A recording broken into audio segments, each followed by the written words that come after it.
Bayangkan kamu baru bangun tidur, jam masih menunjukkan pukul 5 pagi, notifikasi pertama yang kamu lihat story teman yang udah nge-gym dari jam 4. Sambil caption, no excuses, while you sleep, I grind. Scroll sedikit, ada yang pamer, udah dapet 3 klien sebelum matahari terbit. Belum lagi quotes yang bertebaran, hustle or die, atau sleep is for the weak. Kalian familiar? Welcome to hustle culture.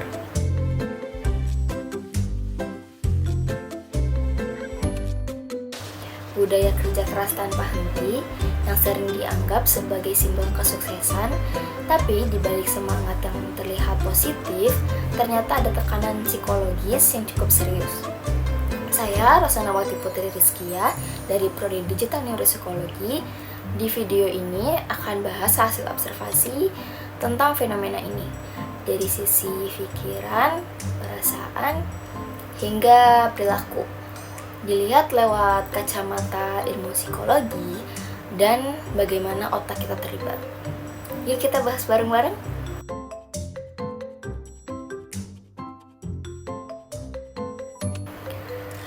Jadi, apa itu hustle culture dan kenapa ya ini ramai? Selama 2 minggu terakhir, saya melakukan observasi sederhana di media sosial, terutama di TikTok, Instagram, dan Twitter.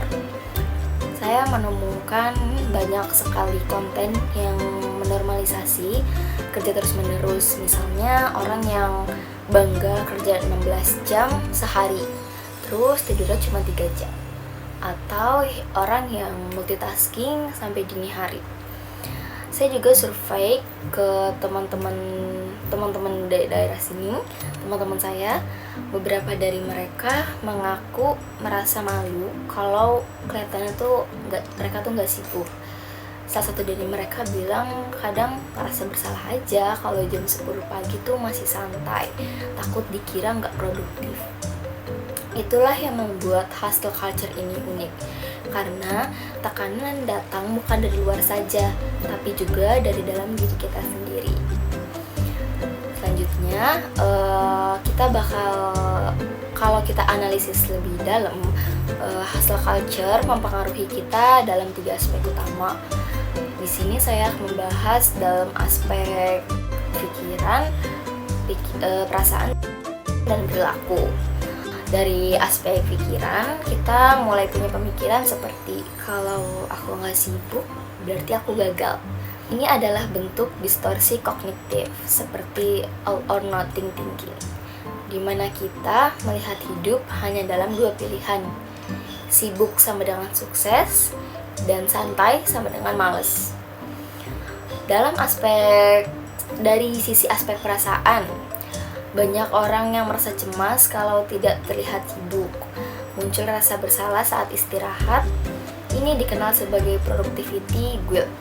Rasa bersalah karena tidak sedang bekerja, walau tubuh dan otak kita butuh istirahat. Dari aspek perilaku, efeknya kita kerja terus-menerus. Bahkan saat tubuh sudah lelah, pola ini disebut overworking behavior dan bisa berujung ke burnout. Burnout itu apa sih? Jadi burnout itu keadaan kelelahan fisik, emosional, dan mental yang serius. Lanjut ke teori psikologi yang menjelaskan hustle culture. Dalam teori humanistik, aktualisasi diri ada di puncak, tapi hustle culture sering menempati kebutuhan dasar seperti istirahat, koneksi sosial, dan kesehatan. Kita terlalu cepat loncat ke achievement atau pencapaian, padahal kebutuhan dasar belum terpenuhi. Yang kedua, ada teori kognitif. Pemikiran-pemikiran otomatis seperti aku harus terus produktif adalah bentuk irrational belief atau keyakinan yang tidak realistis yang membuat kita merasa tertekan terus. Yang ketiga ada dari teori sosial. Kita belajar dari lingkungan sosial saat kita melihat orang lain sukses karena hustle. Kita ikut meniru. Ini disebut modeling. Dan jadi dasar berkembangnya hustle culture secara massal, terutama lewat media sosial. Jadi, apa yang terjadi di dalam otak kita? Secara biologis, hustle culture memicu otak kita untuk bekerja dalam mode fight or flight. Sistem hipotalamus, pituitary, adrenal aktif dan melepaskan hormon stres seperti kortisol. Jangka pendek, kortisol membantu kita fokus, tapi kalau terus-menerus aktif, ini bisa merusak. Akibatnya, kita jadi sulit tidur, kita akan mudah cemas, dan daya tahan tubuh kita pasti akan menurun. Selain itu, ketika kita menyelesaikan banyak tugas atau mencapai target, otak melepaskan dopamin. Ini membuat kita merasa puas dan jadi kecanduan produktivitas. Tapi jika kita gagal, misalnya kita nggak kerja sehari, dopamin drop dan mood bisa langsung turun. Dengan kata lain, hustle culture bikin otak kita jadi semacam mesin reward yang rapuh. Kerja keras, reward, terus kerja lagi, terus kelelahan. Jadi, haruskah kita terus hustle? Saya belajar satu hal penting dari observasi ini. Produktif itu penting, tapi tubuh dan otak kita juga punya batas. Kita bukan mesin, kita manusia yang butuh istirahat, tidur, dan ruang untuk menikmati hidup. Kalau hustle bikin kamu kehilangan makna, bukan nambah semangat, mungkin itu tanda kamu perlu istirahat yang lebih cukup. Mari kita mulai ubah definisi sukses, bukan seberapa sibuk kita, tapi seberapa seimbang kita bisa hidup. Jadi video observasi dari saya cukup sekian. Terima kasih sudah nonton sampai akhir. Semoga video ini bisa jadi pengingat bahwa kita berhak istirahat tanpa rasa bersalah. Jangan lupa jaga kesehatan mental dan fisik ya. Sampai jumpa di video berikutnya.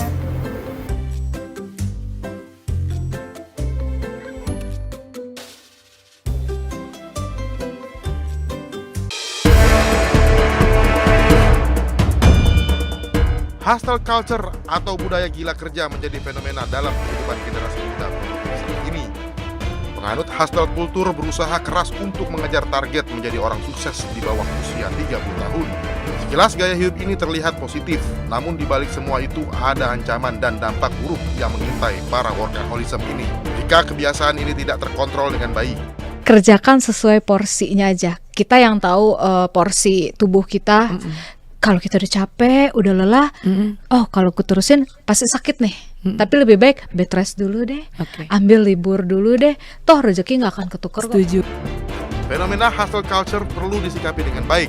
Meskipun kesuksesan adalah buah dari kerja keras seseorang, namun tidak ada batasan usia yang dijadikan sebagai ukuran untuk mendapatkan kesuksesan.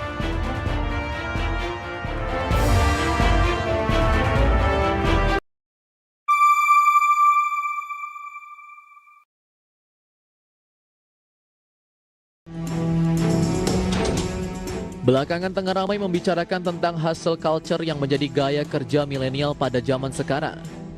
Melansir Head First City, hustle culture adalah budaya kerja yang membuat pekerjaannya menjadi gila kerja, bahkan selalu memikirkan pekerjaan.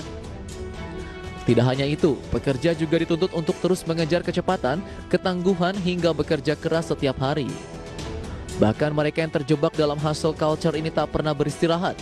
Sekalinya istirahat pun akan selalu memikirkan tentang pekerjaan. Kerja dan deadline, begitulah yang ada di dalam benak para pekerja. Sayangnya hustle culture ini menjadi tren kerja para milenial. Bagi kaum muda, karir dianggap sebagai aspek terpenting dalam hidup yang diperoleh melalui kerja keras. Secara sederhana, hustle culture adalah budaya bekerja terlalu keras dan mendorong diri sendiri untuk melewati batas kemampuan untuk mencapai tujuan kapitalis yakni kekayaan, kemakmuran, dan kesuksesan secepat mungkin.